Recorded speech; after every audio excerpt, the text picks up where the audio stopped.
My stepsister and stepmother thought that they were about to take over everything that my father lived and built.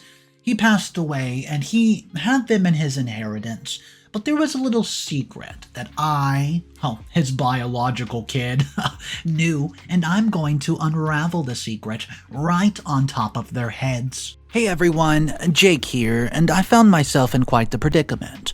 The title's self-explanatory, but there's a lot of background info I'll need to explain to you all for this to make a bit of sense. So buckle up, this is going to be a long one. I'll appreciate any advice, words of wisdom, or support you guys would be willing to give me right now. To get you up to speed, let me tell you about my father. My dad was always a hardworking man, maybe even a little too hardworking sometimes, because he put so much time into his work that he often neglected me and my mom. My mother eventually got tired of all the stress and pain that came from father working so many long hours, so she walked out on him. Things were fine at first. My Aunt Margaret was there to raise me when my mom and dad could not. I was happy. My dad was not so happy, however. He was lonely and depressed after mom left him, and I think he was so aware of his old age that he married the first person he found, just to keep from having to be alone. Enter Diana and her daughter Mckenzie, 24 female. These two were young and sweet, and through their manipulation, they were able to fool my father into marrying Diana. You see, Diana became my stepmother, and Mckenzie became my stepsister. And from the moment they stepped foot into our house, they started causing problems. They bullied me and excluded me from family activities, and they tried to make it sound like my father liked them more than he liked me, and I knew it wasn't true. But all the mental abuse and manipulation wore me down and took their toll on me over time. I tried telling my father about Diana and Mckenzie's shady behavior, and I knew my Aunt Margaret could see them for who they are right away. Sadly, my father was so blinded by love and his own loneliness that he could not see them for who they truly were until it was too late. I could easily see that these two were only hanging around my father because they were after his money. But nobody listened to me. With all that out the way, that all brings us to why I'm typing this post for you today. My father just passed away. Not too long before I started typing this, and it's only been a couple days since his passing, and I'm still working on getting all the funeral arrangements set up, and all the other things one must deal with when a loved one passes. I'd been under the impression that my father was going to leave most of his fortune to Diana and Mckenzie, and Diana and Mckenzie had often made comments to this effect to try to hurt my feelings. However, the night before my father's passing, he called me into his office to discuss the matter of his will with him and his skilled lawyer, who helped draft the will. Turns out my father had one last prank to play on the world. He loved pranks and had quite a sense of humor. He revealed to me his plans to draft a fake will in order to, quote, keep the peace, so to speak, by fooling Diana and Mckenzie into thinking the vast majority of my father's fortune would be going right into their pockets. Turns out my dad actually used his skilled lawyer to draft two wills. A fake will was meant to placate Diana and Mckenzie so as to keep them from trying to cause any more problems in the family while my father was alive. And then there was the real will that declared 80% of my father's fortune was to go to me, and the remaining 20 would go to Margaret for being a good caretaker and family helper. My father admitted that he had always known Diana and Mckenzie were bad people, and he finally admitted to me that the only reason that he married Diana was because she was young and hot. He admitted that if he could do it all over again, he would have tried harder to keep the marriage between him and my mother going strong, instead of moving on to women who was not right for him. Obviously, this was quite a bombshell for me. I said my goodbyes to my father and got any extra questions I'd cleared up while I still had the chance, and the next morning he passed away peacefully with me and Margaret by his side. Diana and Mckenzie were nowhere to be found, of course, likely out celebrating what they believed would be their newfound fortune. Oh, those poor fools. Not that I'm unhappy that my father chose what he did. In fact, I'm quite ecstatic. I'm so glad that he chose to recognize me and Margaret for sticking by his side, and I'm just glad he realized Diana and Mckenzie only cared about his money. Still, having to deal with all this on top of handling the funeral arrangements and so on, is a lot for one person to handle.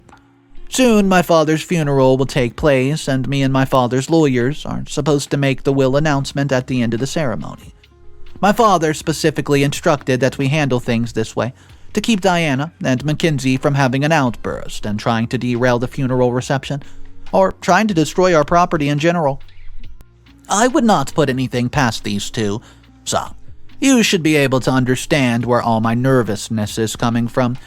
Right now, the big house is empty, and Diana and Mckenzie are still nowhere to be seen. According to social media, they've been out blowing money at a bar and having the time of their lives. Meanwhile, me and Margaret are at the house grieving the loss of my father. It's a huge blow to me. And I hate that his final years were ruined because he was dealing with Diana and Mckenzie's ludicrous demands. I always kept my nose to the grindstone and focused on working hard and being self-sufficient. I always took pride in the fact that I was able to support myself and have success in life, and I never let my father's vast fortune spoil me. He made me earn my keep, and I'm so internally grateful and thankful that my father taught me the valuable lesson of hard work. Something Diana and Mckenzie clearly never learned and never will learn. Regardless, I'm nervous about what's going to happen tomorrow. I know I'll have Margaret and my father's lawyer by my side in case things go wrong, and I can use all the support I can get right now. But I still have a bad feeling, you know. I've seen Diana and Mckenzie explode on people when they did not get their way, and this is going to be the biggest disappointment they've ever received in their entire lives. And I'm the one who's been given the task of giving them this information? I wish my father had just entrusted his lawyer to give this information to them himself, but I think this might be one last test of manhood and loyalty given to me by my father. Maybe he's entrusted me with this task because he knows I'm a man enough to handle it. I don't know. My father always worked in mysterious ways, you know. Either way, this is my story thus far, and tomorrow we will hold the funeral in my father's memory, and well, it'll be my duty to tell Diana and Mckenzie they're not receiving a penny from my father's fortune. It looks like Diana and Mckenzie will have to find a new rich family to latch onto and try to manipulate. I'm excited, but I'm also ready to get this whole ordeal over with, out of the way so I can start living my life again. It feels like ever since Diana and Mckenzie entered my and my father's lives, it's been non-stop stress and drama for everybody except him. And now my father's gone, never coming back, and who's left to pick up the pieces?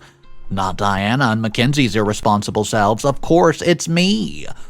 So, it should go without saying that I could use any kind words, support, or advice anyone out there's willing to give me. Thank you for reading about my situation, and I'm hoping you can all just help me resolve it. I'll be back soon with an update, so wish me luck. Update number 1. Hey guys, I'm back for another update. First, I'd like to thank all of you who left kind and supportive comments for me. I've read them all, and I truly appreciate them. I know a lot of you have been asking me to fill you in on what happened at my father's funeral, so I'm going to get into that now. I was so nervous leading up to the funeral, not just because burying your own father is always a difficult task nobody wants to go through, but also because I knew it was up to me to give the news of the will to Diana and Mckenzie. Part of me was actually thinking about just skipping the whole process altogether. I just wasn't sure how Diana and Mckenzie were going to react to this news, but I knew it would not be good. The funeral started off well enough. It was normal and respectful funeral, at least at first. The family was paying their respects to my father, but I began to hear whispering and a bit of giggling. Who could not be talking, making noise, and being disruptive at a funeral? Of course it was Diana and Mckenzie. I tried to be mature and ignore them while I was giving the eulogy for my father, but the disrespect was simply too much for me to bear, and I lost my mind on both of them, I really did. Initially, I was supposed to take Diana and Mckenzie to a private room to give them the news of the will. This was planned by my father to ease the blows for them and allow them an area to cool off so they would not be tempted to disrupt the funeral. Well, they were already disrupting the funeral, so I figured, heck, I got nothing to lose. I immediately stopped my eulogy and told Diana and Mckenzie to shut their mouths. The crowd gasped, but I told them all to be quiet. I laid into Diana and Mckenzie for being rude and selfish, and I even told the entire crowd, How I knew, well, how my father knew, and they were both just after the man's money. That's when I dropped a bombshell on them. Yeah, just like that. And I could tell even the rest of the people at the funeral were shocked. I told Diana and Mckenzie that they were in fact not included in my dad's will. I produced a copy of the real will for the entire crowd to see, and I must admit, I started to laugh. I know it wasn't mature, but when I saw Diana and Mckenzie storm out of the church in anger, I began to laugh. So the funeral did not go exactly as planned. It felt good to speak my mind to Diana and Mckenzie for once, but I'm worried that they're going to try to find some way to retaliate, and right now I'm enjoying the peace of a quiet house, but I have a feeling this won't be the last I hear from Diana and Mckenzie. Update number 2. Hey everyone, I'm back with yet another update, and again, thanks to those who have been reading so far, and thanks to those who have been leaving supportive comments and advice as well. This whole situation's been difficult, and I appreciate having you all around to vent to. Just as I suspected, Diana and Mckenzie did not take the news about my father's will lightly. I did not hear from them for the rest of the day after they stormed out of my father's funeral in a fit of rage, but I've been getting non-stop phone calls and social media contact ever since. Don't get me wrong, I expected them to react with some sort of immature behavior, but the amount of contact I've been receiving is bordering harassment. Clearly, Diana and Mckenzie have told all their friends and family about this situation as well, because I keep getting rude messages and voicemails from people I don't even know. It's a shame my father's gone and I'm still dealing with these two clowns. Normally, I'd just ignore it, but what scares me is that Diana and Mckenzie have been threatening repeatedly to expose my father's, quote, dirty little secrets. They're saying they're going to ruin his name and expose the truth about what type of person he really was. Part of me just wants to believe that they're bluffing. After all, I knew my father better than anybody, and clearly I knew him much better than Diana and Mckenzie did. But is it possible my father did have some dark secrets? Maybe it was his, dark secret that caused him to put up with Diana and Mckenzie's rude and selfish behavior for oh so long. I don't know. I'm worried. I could use any advice I can get right now. Update number 3. Hey guys, I could really use advice, because I'm at the end of my rope dealing with all this stress. I wish I could say the situation's blown over, but things just keep getting even crazier, so if you've read this far, you'll know that Diana and Mckenzie unsurprisingly were not too happy about the news, that my father excluded them from his will. I thought that they would huff and puff and pout for a few days, and then come to terms with what's happening, but after today, it looks like these two will stop at nothing to try to get back into the will. I received a letter in the mail today from Diana and Mckenzie. It was a letter drafted by a local lawyer, along with a laundry list of ridiculous, unfounded accusations. I mean, these two were saying my father was physically and mentally abusive. Come on. To top it off, they're both trying to say I faked the whole thing, and they're saying that they have the evidence that were included in the real will. And they're accusing me of faking everything in order to steal my father's money, which they seem to believe is still rightfully their own. Now, don't get me wrong. I believe in absolutely none of these accusations about my dad. I was around my father more than anybody else, and I never saw any sort of abuse ever. If anything, my father was too nice to Diana and Mckenzie, and that's part of the reason they think that they can get away with this. I know I'm going to have to defend my father's name and my own name in court, and it's not going to be an easy battle at all. It's impossible to tell, with all the nonsense Diana and Mckenzie have dreamt up, in order to sway the courts, but I need to be prepared. These two are well-connected, persuasive, and both very attractive. I really need to step up my game to defend myself, to be honest with y'all. Well, especially if they've hired an expensive lawyer, which I expect that they have. Updates number 4. Hey guys, OP back for another update, and I was in such a shock and awe upon receiving the news that I was being sued by Diana and Mckenzie that I could not relax or gather my wits. After I posted, I decided to contact my Aunt Margaret. I knew Margaret would be there to support me, as she always has, and she's never liked Diana and Mckenzie, and she always warned my father that she saw those two for who they really were. So, I visit Margaret's house and showed her the letter from the lawyer. along with the huge list of baseless and false allegations Diana and Mckenzie were making about me and my dad. Margaret was disgusted, but not surprised she offered to testify against them by my side in court. The two of us began brainstorming what kind of evidence we could compile to sway in the court in our favor. Just in case, Diana and Mckenzie's lawyer came up and spun a bunch of nonsense about us. Obviously, we had concrete proof evidence that my father's will was indeed true and legitimate document, but the will was immaterial when stacked up against all the attacks being levied on me and my father's character. Margaret, was able to produce some great evidence right away. She actually had a video evidence of both Diana and Mckenzie stealing from my father's office and taking money from his secret money drawer. I could not believe my eyes. I asked Margaret why I'd never been alerted to the existence of the footage before, but Margaret only said that she and my father knew how badly it would upset me. Apparently, my father was aware of this the whole time and just swept it under the rug. He was in very poor health at the time, and too much to devote time and stress to it. And I felt so bad that he knew this was happening, and Margaret said that my father did not want me to know because he feared I might retaliate by doing something very rash. So, in addition to this horrible and damning footage of the two spoiled brat thieves, Margaret also had countless emails and text messages corresponding between herself and my dad. Normally, this would not be much cause for celebration, but this meant Margaret had evidence straight from my father's mouth. There were texts that revealed everything, including my father explicitly listing the reasons why Diana and Margaret were to be excluded from the will when he passed. This is just the type of evidence we needed to take down Diana and Margaret once and for all.